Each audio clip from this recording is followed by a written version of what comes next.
তুমি যদি সম্মান পেতে চাও, বেশি কিছু না, ভালো অর্থ উপার্জন করতে হবে। তুমি যদি ভালোবাসা পেতে চাও, বেশি কিছু না, সামান্য অর্থ উপার্জন করতে হবে। তুমি যদি প্রিয় হতে চাও কারোর, বেশি কিছু না, সামান্য অর্থ উপার্জন করতে হবে। আর সামান্য অর্থটা শুধু সামান্য না, যত সামান্য থেকেও বেশি কিছু উপার্জন করতে হবে। তাহলে তুমি বন্ধু বান্ধব, পরিবার, আত্মীয় স্বজন সবার কাছ থেকে সম্মান, ভালোবাসা সবকিছু পাবে। আর ব্যর্থ পুরুষ, এর কথা আর কি বলবো?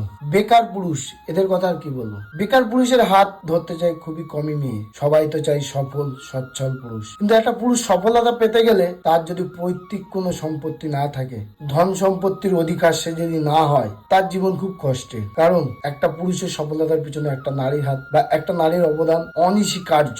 মানে একদম অঙ্কের ভাষায়, যে একটা সফল পুরুষ হতে গেলে একটা নারীর হাত অবশ্যই থাকতেই হবে। সেটা তোমার মা হোক, সেটা তোমার বউ হোক, অথবা গার্লফ্রেন্ড হোক। তাই তুমি যদি সুখে জীবন যাপন করতে চাও, বেশি কিছু না, সামান্য একটু অর্থের প্রয়োজন।